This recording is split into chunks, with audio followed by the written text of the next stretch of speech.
tó bá yẹ pé YouTube máa ń fi àyè gba kéèyàn post anything tó jọmọ́ bí ẹ̀yà ara èèyàn àbí bí ẹ̀jẹ̀ gbogbo oríṣiríṣi nǹkan bẹ́ẹ̀, mo bá fi picture àti fídíò bí bọ̀bọ̀ Abdulrahman yìí, subhanallah, bó ṣe gé apá gé ọwọ́ gé ẹ̀yà ara ọmọbìnrin tó ń pè ní Hafsa yìí. So oríṣiríṣi àwọn ọ̀rọ̀ ló ti wá ń lọ lórí ẹ̀ wípé ṣebí ìlú àǹfà náà pè lọ́rin, lórí tí gbogbo àwọn àǹfà yẹn wá di bẹ́ẹ̀. Gbogbo ìgbà tó bá ń sọ̀rọ̀ ritual killings, tó ń sọ̀rọ̀ pé ẹnìkan fẹ́ fẹ́yàn ṣògùn owó, àwọn aburú, gbogbo àwọn nǹkan tó le ẹ̀yà ara yàn bá lọ́wọ́ yàn, pé ọ̀dọ̀ àwọn àǹfà yẹn náà ló pọ̀ sí.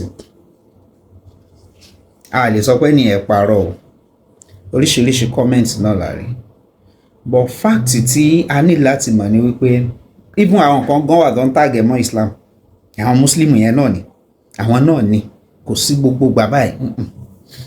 Tí wọ́n náà ìwọ tó sọ yẹn náà, wọ́n náà ní point orí sọ. But what we should all understand is kò síbi tí ṣe ò sí. Ká kọ́kọ́ mọ̀ personality pé èèyàn ìwọ yìí bó ṣe wà yìí, ká tó ṣe wá sọ pé a fẹ́ tàgẹ̀ mọ́ ìlú tó ti wá, ká tó sọ pé ìran tó ti wá, ká tó sọ pé ẹ̀sìn tó ń ṣe. Ọmọ pásítọ̀ ń yàyàkuyà o, ká má gbàgbé. Ọmọ àǹfà bó ṣe ń pe ilé náà lọ́mọ àǹfà yìí sìn, ilé agboolé tó lórúkọ, mi ní láì kí n dárúkọ ẹ̀, agboolé tó lórúkọ ní àárín ìgboro Ìlọrin, àwọn àárín gbùngbùn ìlú gangan di fauna, ibẹ̀ ni Abdulrahman yìí ti wá. So ọmọ àǹfà ń yàyàkuyà, ọmọ pásítọ̀ ń yàyàkuyà, ọmọ wòlíì ń yàyàkuyà, ọmọ ìmáàmù ńláńlá, àwọn àgbà àǹfà táwọn èèyàn tó ní reputation, táwọn àǹfà ń pọ́nlé, táwọn ayé ń pọ́nlé, wọ́n ń yàtọ̀ ara wọn. Àti ìnísáré conclude wípé bọ́yẹ̀ máa ń ṣe níran wọn nìyẹn until tá bá trace ẹ̀ back, tá rí pé bóyá dáàdì ẹ̀ àbí forefather ẹ̀ àbí bí àwọn generation bíi méjì mẹ́ta síwájú kóhun tó dé bọ́yẹ̀ ń ṣe ń bẹ̀ nìyẹn. Ẹni tó bá fẹ́ ya ìyàkuyà, ó máa ya ìyàkuyà lọ́wọ́ ara ẹ̀ ni. O ò tí ì wọ 30 káti ẹ̀ ló kódà kó ti wọ 50, tọ́lọ́run ò bá kọ owó mọ́ ẹ, kò kọ́ mọ́ ẹ nìyẹn.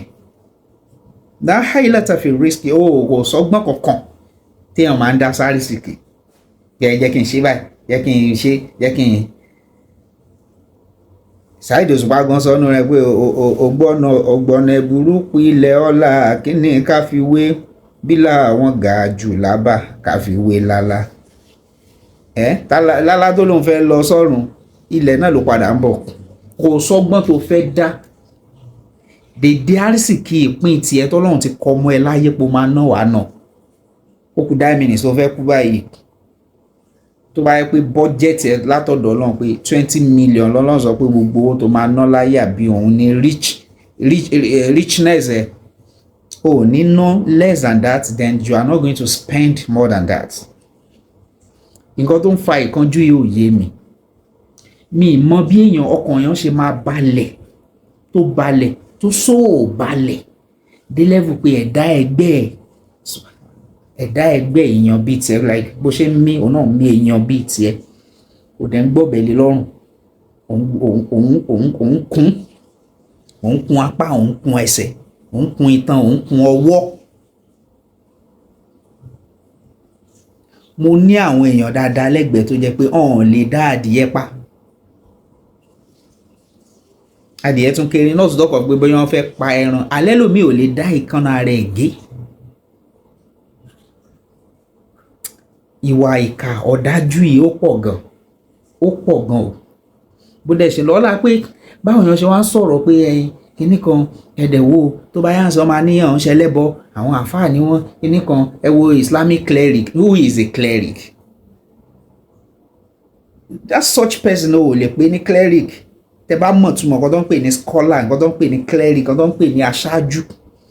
Because it's someone tó jẹ́ pé millions of people fẹ́ emulate. They want to call him their role model. Wọ́n fẹ́ máa wo ìṣesí ẹ̀ ní kọ̀kọ̀ àti ní gbangba ẹ̀. Ọlọ́run ní ká má tún kọ́kọ́ ara wa pé ká má wò kò ń ṣe ibi tí bẹ́ẹ̀ tá a bá kàn wà bàjẹ́ àbá kẹ́fìn pé oníbàjẹ́ ni ẹ you are a killer or ritualist ni ẹ, they will definitely trace you. Ọmọbìnrin yẹn lọ sí event kan níbi tí wọ́n ti ń ṣe ìkómọ ló ṣàdédé receive call bọ̀bọ̀ yẹn bí wọ́n ti jọ wà lórí ọwọ́ àbọ̀n date tàbí bákan tẹ́lẹ̀ wọ́n ti mọ́ra wọn.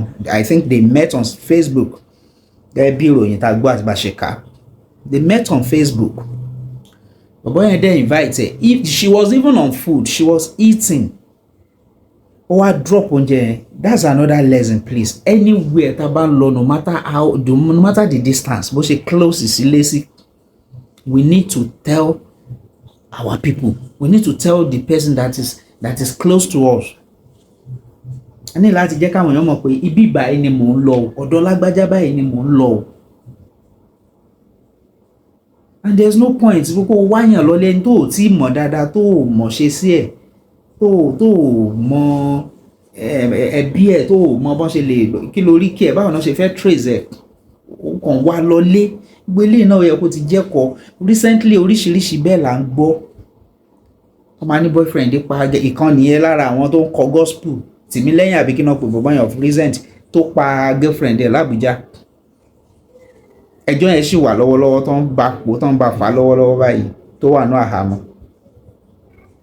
So oríṣiríṣi bẹ́ẹ̀ là ń gbọ́. Nǹkan kí ló ń hungry wa, kí ló ń kàn wá lójú, kí ló ń ṣe wá báyìí. Ó gbé oúnjẹ yẹn kalẹ̀ bí pé ó fi nǹkan bá a sọ̀rọ̀. Ó gbé oúnjẹ yẹn kalẹ̀ kò lè jẹ oúnjẹ yẹn gan tán. Wọ́n retí kó dé gbà tó hàn rí lóde. A máa ń wá hapsọ̀, a máa mọ bó ṣe rìnrìn ẹ̀ kíní kan. Gbà tó hàn rí traces náà ti ẹ̀ mọ bó ṣe rìn. Ọjà ọba police station táwọn òbí ẹ̀ ti lọ report làwọn ọlọ́pàá ti demand fún fóònù ẹ̀.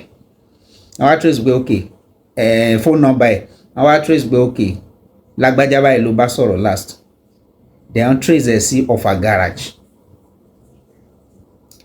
On getting to Alfa garage, ibẹ̀ yẹn gangan ìbọ̀bọ̀ yẹn kàn gbé bẹ́ẹ̀ ni ọmọ inú Ìlọrin, ọmọ àwọn ẹni àgbàǹfà àwọn ẹni àná. Òun ni olórí burúkú yìí o. But mi fẹ́ mention ilé yẹn. Káwọn èèyàn má tún sọ pé bí gbogbo ilé yẹn ṣe rí nìyẹn because àwọn ẹni rí jáde bẹ́ẹ̀ dáadáa tán dẹ̀ lápá tán ní mí nínú ayé. Wọ́n wá discover pé okay wọ́n wá invite bọ̀bọ̀ yẹn. Wọ́n interrogate ẹ̀. Ó sọ pé òun ò mọ whereabouts ẹ̀, pé òun ò mọ anything pa ẹ̀. Ìgbà tán pressure ẹ̀ dáadáa ló ní okay ó wá sádùúgbò yìí and he saw her, she died of asthma. So òun ò mọ bó ṣe rìn, òun kàn ṣáà rí ládùúgbò ìṣá. Ìgbà tán túnú ilé bọ̀bọ̀ yẹn. Wọ́n rori tẹ́ kódà ìjẹ́ sì wà ń bẹ̀ tí ò tí fọ̀ tí ò tí clean ẹ̀. Wọ́n rí bàtà ẹ̀, wọ́n rí bead ẹ̀. Pabambarì ni pé wọ́n wá bá ọwọ́, wọ́n bá ọrùn ọwọ́ ẹ̀ báyìí àtẹ̀yà ara tó kù wọ́n bá nínú bucket tó kó sí. How could like báwo lọkàn yẹn ṣe balẹ̀ ọmọ kékeré? Ta ló presenter tó wò pé ìwọ náà fẹ́ ṣe tiẹ̀ padà? Wọ́n gbọ́dọ̀ rí pé kí lè yá tó dé mo gbọ́dọ̀ ra Venza. Ṣé o ti wá lówó yẹn sìn?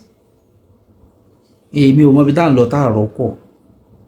Kò lè jẹ́ fún ẹ, o ò lè ṣoríire bọ̀ ń bẹ̀ kó máa pààyàn kó máa fi sọ̀rọ̀, kó máa pààyàn kó máa fi sọ́lá. O ò lè bá dáadáa bọ̀ ń bẹ̀ gbàgbé. Ọlọ́run ọba tá à ń sìn kò ń ṣe ọba àkà. Òbí kan ló bí ẹnìyẹn náà. Ọmọ final year ní College of Education ní Ilorin ní lady yìí. Táwọn òbí náà ti máa fọkàn sí bóyá owó onírú, owó aláta, owó oníyọ̀ náà fẹ́ fi struggle náà fi sìn débi tán sìn dé. Pé kó náà wá jẹ́ ọmọ tí ó sànjọ́ lọ́jọ́ ọ̀la tó máa da aṣọ àṣírí bò àwọn. Ó mú o pa. So oríṣiríṣi bẹ́ẹ̀ ló ń ṣẹlẹ̀ tó jẹ́ pé èyí tọ́lọ́run bá tú àṣírí ẹ̀ òun là ń rí. Please ẹ jọ̀ọ́ ẹ bá mi share video ẹ comment ẹ subscribe sí Akọ TV. Ọ̀rọ̀ yẹn jẹ́ nǹkan tó bá ní lọ́kàn jẹ́ gan tó dẹ̀ gbomi lójú yẹn. Ní ṣìnà ẹ jọ̀ọ́ ẹ ká máa wà careful ẹ̀yin tẹ́ẹ̀dẹ̀ ń sọ pé Ìlọrin ti dàdàkúdà gbogbo àwọn Apaayan ti di kinní kan ẹ ṣọ́ wà wù ẹ ṣọ́ ṣe ẹ take it easy don't conclude that way. Kò sí ìlú téèyàn rí wà tẹ́ni bí o ní Mọ́kà tí gbogbo àwọn pè ní ìlú ilẹ̀ mímọ́ ìlú kìíní àwọn fornicator wà ńbẹ̀ tán kún bẹ̀ tán ya ìyàkuyà tó jẹ́ pé tíjọba gbá wọn bá ọwọ́ ṣẹ̀rí àná máa fi mú wọn. So kò síbi tí ìṣe ò sí kí kálukú bọ́ ọmọ ẹ̀wí kò dẹ̀ sí nǹkan tó bad ọmọ tẹ bá ti rí pápá yóò ká mọ́ tẹ ti confam ẹ̀ pé ọ̀daràn lélẹ́yìí jẹ́ ó fẹ́ ba family lójú jẹ́ ẹ lọ gbé fọlọ́pàá bí a correctional center náà máa mú lọ bí wọ́n máa lọ reform ayé ẹ̀ àbí brain ẹ̀ nídìí confam reset bọ́ bí kọ́ mọ́ yí olórí burúkú kó yẹ yàkuyà kó bí máa cover ibi tó ti ń bẹ̀rẹ̀ nìyẹn. ẹ jẹ́ ká gbìyànjú lórí àwùjọ wa Tinubu kọ́ ló máa wá nu yàrá wa tún wà wá ṣe kò sí none of our leader ló lè fix a personal issue tó bá ti rí pé ní èṣù ń lo ẹ̀yin òbí ẹ jẹ́ kọ́ ọmọ yín mọ gíná pé lásìkò láàárọ̀ kó fojú tó run ẹ̀ upbringing àbí ó máa yẹ kí n ti òyìnbó sọjà upbringing ó matter gan. Kí ló dé ọmọ tí ò tí tó dá máa dágbé ó ti lọ ń gbalé ó ń dágbé. Bóbi ṣe ní role tó máa play làwọn tó ń jẹ́ olórí ẹ̀sìn náà ní role tó máa play. Pàápàá jùlọ ẹ jẹ́ ká máa dágbére ibi tá à ń lọ àti pé ẹni tó ò tí mọ̀ dáadáa má wà lọ ibi tó ń dágbé ìwọ tó jóbìnrin ẹ má wà wọn lọ mọ́. Olórí burúkú ló pọ̀ náà àwọn guys yìí. They are ritualists. They can do anything for money. Àbọ̀ Ọlọ́run á máa dájú lórí wa ẹ jẹ́ ká wà careful torí Ọlọ́run ẹ jọ̀ọ́ ọ̀rọ̀ yẹn bó ba nínú jẹ́ gan.